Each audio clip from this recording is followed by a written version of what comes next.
En un contexto marcado por la rápida evolución de los fenómenos globales y sus impactos locales, en Flaxo Chile presentamos este ciclo de conversaciones con expertos y expertas en América Latina, donde nos enfocamos en discutir los cambios y la actualidad de la globalización en nuestra región. Con esto generamos un espacio de reflexión crítica y diálogo sobre las dinámicas contemporáneas de la globalización, considerando sus efectos económicos, sociales, culturales y políticos en nuestra diversidad de realidades a lo largo y ancho del continente, de manera que también podamos proponer caminos e ideas que permitan a América Latina aprovechar las oportunidades de la globalización de manera equitativa y sostenible. La desigualdad, la violencia, la corrupción y una serie de otros factores que en cierta forma se han normalizado en nuestro continente son un constante desafío tanto para los políticos como para los activistas.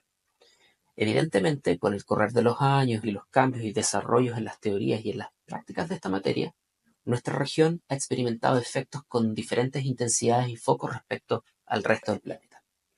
En esta ocasión contamos con la participación de Juanita Guibertus Estrada, máster en Derecho en Harvard University, ex parlamentaria colombiana entre el 2018 y 2022, quien dedicó su periodo a la implementación del acuerdo de paz entre el gobierno colombiano y las Fuerzas Armadas Revolucionarias de Colombia, y actualmente es la directora de la División de las Américas en Human Rights Watch. Juanita, muy bienvenida y muchísimas gracias por sumarte a nuestra conversación hoy. Matías, muchísimas gracias por esta invitación. Un saludo a todos nuestros oyentes. Juanita, me gustaría partir conversando en términos muy generales. ¿Cómo y dónde, por ejemplo, podemos ver los efectos del fenómeno de la globalización en la materia de los derechos humanos, particularmente en nuestra región de América Latina?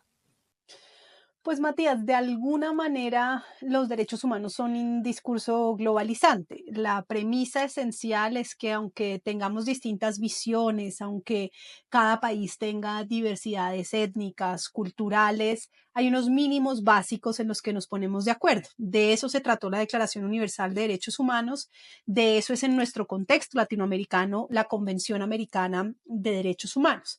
Es la idea esencial de que todos tenemos derecho a la vida, todos tenemos derecho a la libertad, todos tenemos derecho a la libertad de expresión, a un debido proceso, a no ser detenidos arbitrariamente, a que tener acceso a la justicia para que podamos tener un tercero imparcial, un árbitro que dirima las controversias.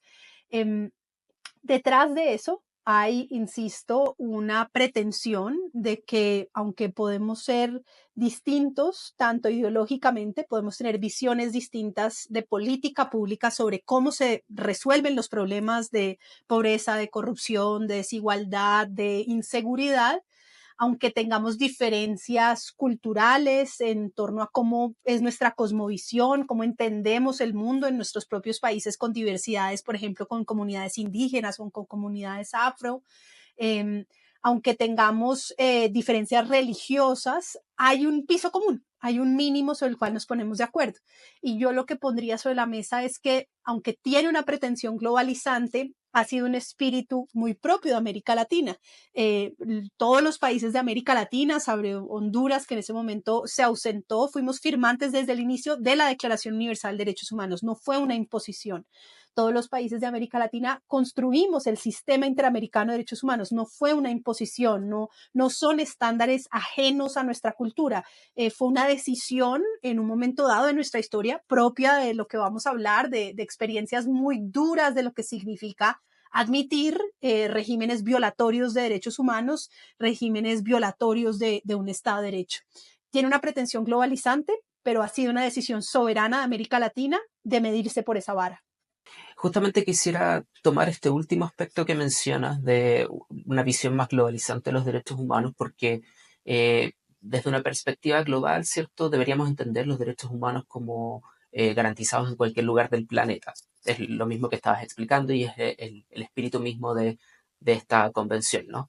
Pero ¿de qué manera se vinculan hoy en día los gobiernos de América Latina y del Caribe en la promoción al respeto, a los derechos humanos en muchos otros rincones del mundo, no necesariamente en nuestra región? Bueno, digamos, instancias tenemos varias. Varios de los países de América Latina son, por ejemplo, miembros del Consejo de Derechos Humanos de Naciones Unidas en Ginebra. Y entonces, constantemente, como en la sesión que acaba de culminar, tienen que tomar posiciones sobre situaciones de violación de derechos humanos en otras partes del mundo, en Sudán, en lo que sucede en Palestina, en lo que está sucediendo en Ucrania, en lo que sucede en Egipto. Insisto, porque hay una idea de que todos estamos como partes de un sistema multilateral que vigila la protección de derechos humanos. Nos interesa su protección no solamente en nuestros países, sino realmente como un estándar que se cumpla en todas partes del mundo. ¿Cuál creo es el reto? Que existe hoy una tensión en varias regiones y sin duda en América Latina entre este discurso globalizante, pero situado en el contexto de que fue una decisión soberana de América Latina de medirse por el rasero de los derechos humanos, con una pulsión muy, digamos, impulsada por esta idea del sur global, de que no somos iguales, de que no se nos pueden imponer el mismo rasero, de reconocer nuestro contexto, muy, digamos, soberanista y en ese sentido un elemento importante como de no intervenciones en asuntos internos, que, insisto, es propio de nuestra historia, de distintos momentos de nuestras relaciones con Estados Unidos, con Europa, que en distintos momentos desafortunadamente han estado plagadas de intervenciones inadecuadas en nuestra soberanía.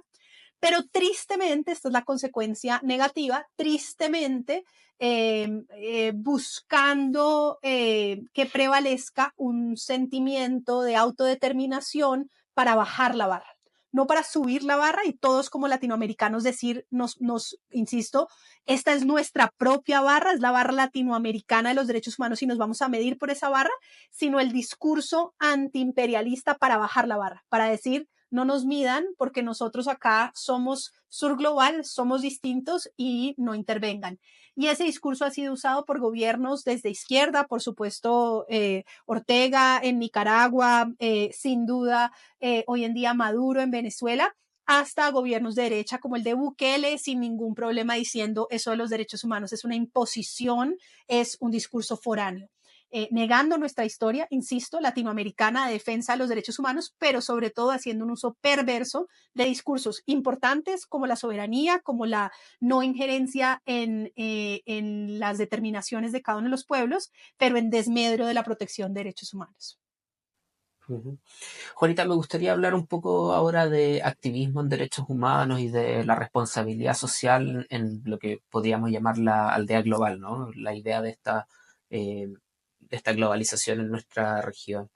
Em, en tu análisis, ¿cuál es el estado de la situación de, por ejemplo, los activistas en derechos humanos en América Latina y el Caribe? Bueno, América Latina ha tenido distintos momentos, distintas olas, y yo creo que en América Latina coexisten dos tipos de fenómenos. Por un lado, una sociedad civil supremamente fuerte, si nosotros lo vemos en comparación con otras regiones del mundo, aquí hay organizaciones de sociedad civil de casi cada uno de los derechos, organizaciones súper potentes de defensa de la libertad de prensa, ¿no? Y por supuesto investigación periodística de la más alta calidad. Hay organizaciones de mujeres, organizaciones LGBT, organizaciones indígenas, organizaciones afro, eh, toda suerte de, digamos, de una sociedad civil robusta y potente para el control del poder que ha sido crítica en distintos momentos de nuestra historia. Hay que recordar que en los peores momentos de las dictaduras del Cono Sur, por ejemplo, fue esa sociedad civil la que estuvo en primera línea defendiendo la búsqueda de los desaparecidos, defendiendo la búsqueda de la justicia en países como el mío, en Colombia, en medio de la guerra, en las peores circunstancias, la sociedad civil resistiendo en la ruralidad colombiana, incluso con todo el poder público, digamos, siéndole adverso.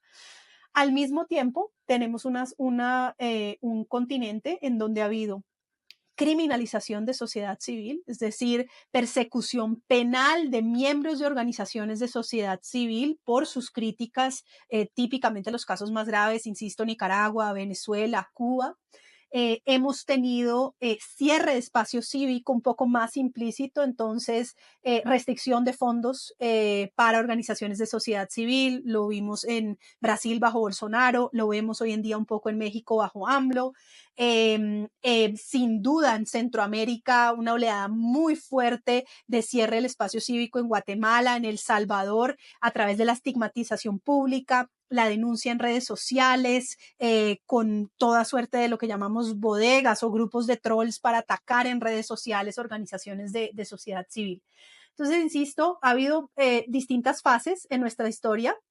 Siempre en los peores momentos de restricción de derechos, una sociedad civil robusta, dando las peleas en la mayor adversidad, pero estamos en este momento en un momento muy restrictivo de cierre del espacio cívico a través de estos distintos dispositivos. En algunos países de manera muy violenta, en Colombia, en México, con el homicidio de periodistas, el homicidio de líderes sociales, en otros países de una manera un poco más implícita, con el cierre de organizaciones, con el ahogo financiero, con la apertura de investigaciones falsas por temas tributarios, luego de que se produce un informe, por ejemplo, como el informe de Pegasus de artículo 19 en México, en donde reciben una visita de indagaciones tributarias muy poco después de que se publica el informe. Entonces coexistimos en esa dualidad contradictoria, potente sociedad civil, gran restricción del espacio cívico. Y en esa nueva dinámica que se está dando en la región de restricción al espacio civil, frente a también parte o una especie de consecuencia de la globalización, que es tener otros canales de comunicación nuevos y de mayor flujo de información, ¿cierto? ¿Crees que el surgimiento de estos nuevos canales de información, como por ejemplo las redes sociales, internet, etcétera, ha tenido alguna responsabilidad en una suerte de transferencia de preocupaciones sobre asuntos de derechos humanos en otras regiones o continentes para traerlos hasta América Latina? Y bueno, las redes sociales, como sabemos, tienen tanto de ángeles como de demonios. En su momento, en la primavera árabe, todos tuvimos la esperanza de que era a través de Facebook, ¿no? Que se podía tener todo este despertar. Si uno mira en el contexto latinoamericano, una gran parte de la posibilidad en Venezuela de tener personas en las calles protestando, de tener hoy una pequeña ventana de oportunidad de una transición a la democracia, se debe a lo democratizante de las redes sociales, a que no hay una capacidad real de controlar por parte del Estado todo lo que sucede en redes sociales y eso genera una democratización. Por supuesto, hemos visto también el uso perverso. Bolsonaro difundiendo información falsa a través de redes sociales sobre temas tan delicados como el COVID, hasta llamando en una especie de copia del 6 de enero en Estados Unidos de la toma del Capitolio por parte de los trumpistas, una especie de copia de ello en los edificios federales de Brasilia por parte de bolsonaristas para desconocer resultados electorales cuando se había dado la elección el presidente Lula. Hemos tenido instancias de inmensa violencia en redes sociales, tanto uso de perfiles falsos, de estas serie de bodegas, de grupos instrumentados para atacar, para difundirnos noticias falsas, para amedrentar y estigmatizar. La forma en la cual, por ejemplo, en El Salvador se ha atacado a organizaciones de sociedad civil y periodistas como defensores de pandilleros, incluso sobreponiendo imágenes de tatuajes de pandillas sobre los líderes de sociedad civil, pues los pone en un riesgo inmenso de victimización directa, incluso contra su vida.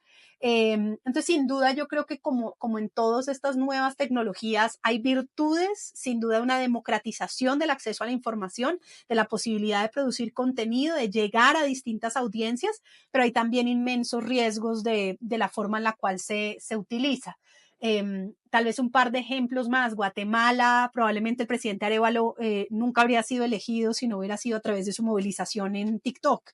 Y sin embargo, del otro lado vemos los vicios del acceso a datos reservados por parte de TikTok, por parte del gobierno chino. En Brasil estamos viendo hoy en día avances en, por ejemplo, prohibir el uso de imágenes de niños y niñas para el desarrollo de inteligencia artificial por parte de Meta, pero al mismo tiempo en el Congreso debates de leyes supremamente restrictivas de la libertad de expresión, que el día de mañana, hoy se pueden usar contra el bolsonarismo, el día de mañana se podrían usar contra cualquiera otro, ¿no?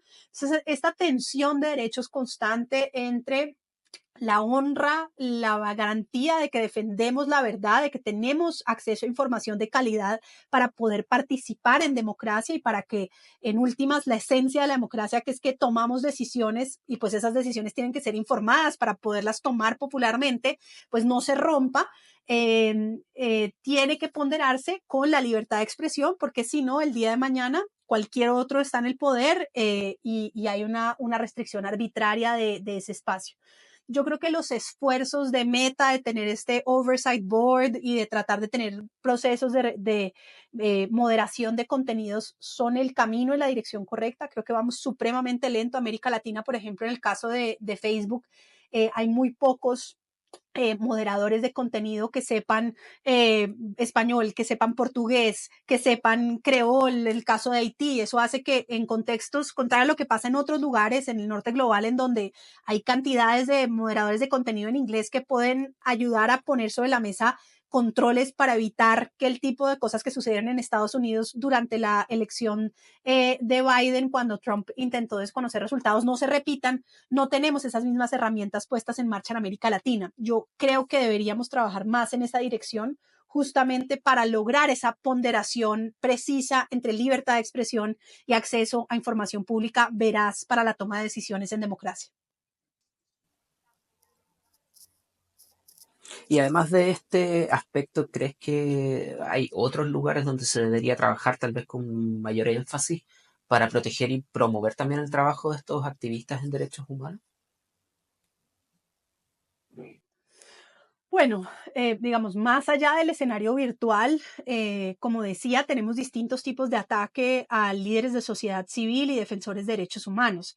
En los casos más graves, yo diría Colombia, México, Honduras, necesitamos fortalecimiento de programas de protección individual. Eso significa despliegue de medidas de seguridad. El caso colombiano quizás es el más exitoso en términos de un programa robusto dedicado a la protección con escoltas, con carros blindados, con chalecos antibalas, con botones antirriesgo frente a defensores. Aún así, todavía, a pesar de que el año pasado el número de líderes asesinados se redujo, sigue siendo uno de los países con las tasas más altas de homicidios de líderes sociales. Pero hay lecciones aprendidas de ese programa de protección que no es común en la mayoría de los países de América Latina tener un programa dedicado con personal, con presupuesto a la protección de líderes, y es muy importante lograr tenerlo en varios de estos países. Luego de ahí se desprenden distintas capas que tienen que ver, como decía, con las formas a través de las cuales quienes están ejerciendo el poder, particularmente los presidentes, los congresistas, se refieren a los miembros de sociedad civil. Todo discurso estigmatizante de decir que son pandilleros, de decir que defienden a criminales, de digamos, tratar de anularlos genera un riesgo para su vida y para la posibilidad de hacer su trabajo. Entonces, solamente tomando medidas de respeto profundo por el rol de la sociedad civil, insisto, por pararnos en el zapato de los otros y entender que de alguna manera todos estamos por fuera del ejercicio del poder en un contexto distinto, y eso es, digamos, como la belleza de los derechos humanos. Es decir, el día de mañana, cuando otro sea el que esté en el poder, ¿cuáles serían las restricciones que yo quisiera que tuviera de cara a mi ejercicio de mis propios derechos? Cuando estas conversaciones se tienen solo desde quien está en el poder y lo que yo creo que es más efectivo, se pierde de vista ese palangón común de lo que puede ser hacia adelante. Pero insisto, hay mucho por hacer para eliminar riesgos físicos y de estigmatización de los organismos de sociedad civil y de los defensores de derechos humanos en América Latina. Me gustaría también tomar entonces, ya que estamos hablando de estas perspectivas, ¿no? Preguntarte, por ejemplo, ¿dónde crees tú que debería estar el acento en materia de legislación en derechos humanos en nuestra región? Sobre todo considerando que hay nuevos focos de preocupación como el medio ambiente, la tecnología o el acceso a la información, etcétera. ¿Dónde deben estos gobiernos tan variados de nuestra región, tal vez poner un acento más marcado. Bueno, lo primero que yo diría, Matías, esta es una gran generalización porque por supuesto nos toca entrar en cada país, pero en términos generales, Latinoamérica en su mayoría es un continente de leyes bellísimas. Hay contadas excepciones, pero en la gran mayoría de los países tenemos ya buenas leyes y ya buenos estándares legislativos de derechos humanos. Insisto, restricciones. Tenemos todavía en el Caribe leyes que criminalizan la homosexualidad. Tenemos todavía países que criminalizan la terminación voluntaria del embarazo. Hay excepciones, pero en su mayoría las leyes están bien. El gran reto de América Latina es un reto de implementación, de pasar de textos constitucionales y leyes bellísimas a transformar las realidades de los ciudadanos. Somos el país con más altos niveles de violencia homicida en todo el mundo. Esa violencia homicida es en su mayoría cometida por crimen organizado, en su mayoría por armas de fuego y en su mayoría permanece en la impunidad. Entonces, si yo tuviera que escoger una primera prioridad, digamos, de protección de derechos en América Latina, yo diría políticas de seguridad y justicia efectivas y protectoras de derechos humanos. Y eso implica apostarle realmente no a las recetas fáciles que usualmente aplicamos tristemente en América Latina de populismo punitivo, de subir penas, de no tener momentos de encarcelar más gente, de negociaciones detrás de cámaras, sino en fortalecer la administración de justicia más local, en tener la posibilidad de que un ciudadano o ciudadana, cuando lo extorsionan, cuando lo roban, cuando por alguna razón trágica una hija es víctima de violencia sexual o un hijo es víctima de un asesinato, haya realmente un despliegue absolutamente rápido y urgente de la capacidad de investigar. América Latina no investiga. Lo más grave de lo que nos sucede es que en parte por incapacidad, por falta de capacidad forense, por falta de presencia local de investigadores, es decir, de fiscales o de miembros del Ministerio Público, por falta de jueces locales, pero también hay que decirlo, muchas veces por falta de voluntad, por redes de corrupción entre policías, jueces, fiscales y miembros del grupo de crimen organizado y de criminalidad común, terminamos no investigando. Y eso hace que haya una pérdida profunda de confianza en las instituciones. De ahí en adelante la gente no denuncia, siente que nunca nada va a pasar, siente que realmente no hay una consecuencia. Y lo grave de eso y lo que hemos visto en nuestra historia y lo estamos viendo repetir ahorita es que cuando los sistemas democráticos no responden, hay una mayor, se es más proclive a aceptar la restricción de derechos.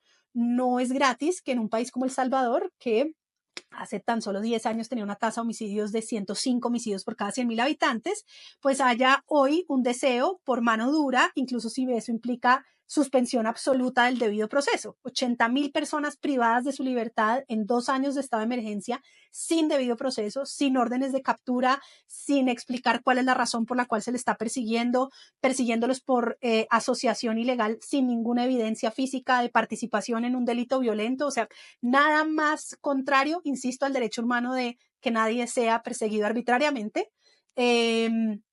Es justificado entre una parte grande de la población por decir, pero es que antes no tenía seguridad. Entonces, si tuviera que escoger uno, yo diría, deberíamos más que cambiar leyes, dedicarnos a nivel territorial a implementarlas. Y yo sí creo que el mayor reto es el reto de administrar justicia local y creo que además tiene un doble efecto, que es prevenir el desarrollo de regímenes autoritarios dispuestos a la restricción de derechos, supuestamente para defender la seguridad. Y en esa misma línea, hace unos minutos comentabas que existen, que la América Latina tiene ciertas leyes muy bonitas. Eh, ¿Tienes algún ejemplo por ahí de una ley o una forma de abordar los derechos humanos en nuestra región que te parezca que es una buena forma para repetir en otros lugares?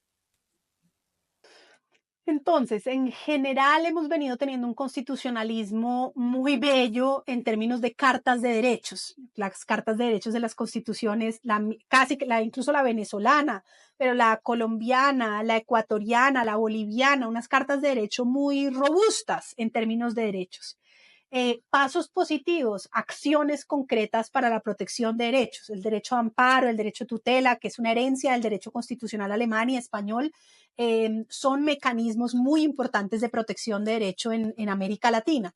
Eh, ¿Qué tenemos en la región? Un montón de búsqueda de la tutela de derechos por vía judicial, pero sin una respuesta seria de política pública. Entonces se vuelve en función de quién puede tutelar y no en función de, por ejemplo, provisión de bienes y servicios públicos en materia de derechos económicos y sociales. Entonces tenemos, ¿no?, distintas formas de acceder al sistema de salud, acceder al sistema de educación por vía de trámite judicial en vez de por una política pública más progresiva que pueda cubrir con calidad a un número más amplio de poblaciones. Y tenemos distintos tipos de desigualdades en la región, ¿no? Típicamente la desigualdad urbano-rural, muchos de nuestros servicios básicos concentrados en lo urbano, mucha más pobreza en la ruralidad, típicamente segregada.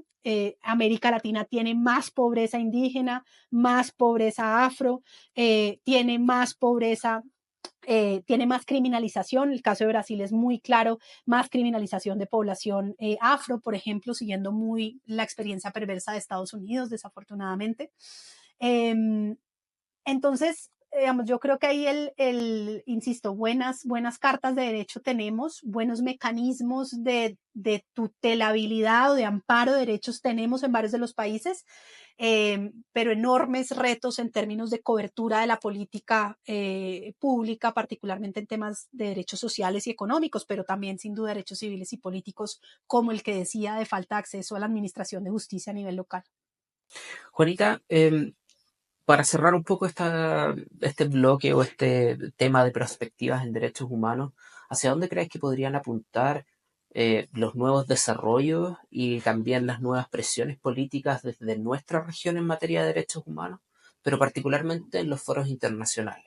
Y con eso quiero un poco enrielar mi pregunta hacia tal vez cómo nuestros países, nuestra región, Latinoamérica y el Caribe, puede presionar en los foros internacionales a través de su política exterior para hacer una defensa y una promoción de los derechos humanos.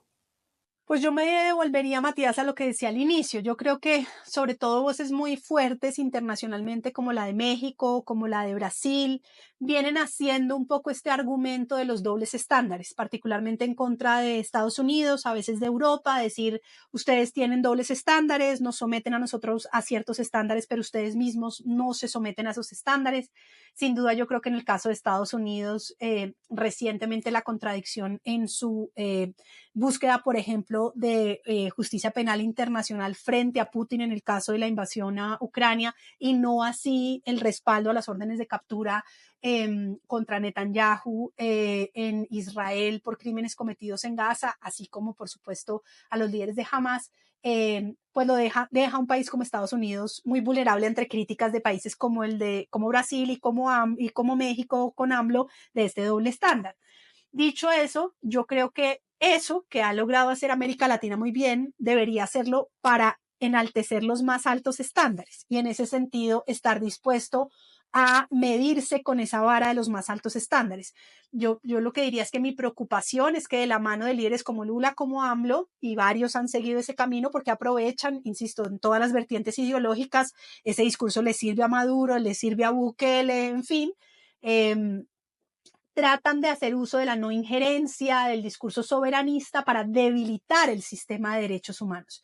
Yo creo que lo que debería hacer América Latina es estar dispuesto a tener un escrutinio del más alto nivel en materia de derechos humanos para así mismo estar dispuesto a decir, como nosotros damos ejemplo y nos sometemos al escrutinio más alto en materia de derechos humanos, así mismo le podemos exigir a todos los demás. Creo que es un grave error de América Latina y además en esta nueva ola, sobre todo en el rol de Venezuela y en la forma en la cual varios de los países han tratado de recuperar relaciones bilaterales, que está muy bien desde un punto de vista diplomático, pero quizás salvo el caso de Chile con Boric, que ha sabido asegurar que hay relaciones diplomáticas al tiempo que es capaz de públicamente condenar gravísimas violaciones a derechos humanos cometidos en Venezuela, el caso de Lula, el caso de Petro, el caso de AMLO es bastante más gris porque fortalecen relaciones bilaterales, pero han sido muy tibios, muy grises a la hora de condenar las gravísimas violaciones que ocurren en Venezuela. Yo creo que si seguimos más ese camino de diálogo, por supuesto, concertación, integración latinoamericana, pero estar dispuestos a someterlos a los más altos estándares de derechos humanos. Asimismo, podríamos exigir y tener mucha más autoridad moral a nivel global para exigir de todos los demás países esos mismos estándares. Conversamos con Juanita Llobertus Estrada, quien es directora de la División para las Américas de Human Rights Watch.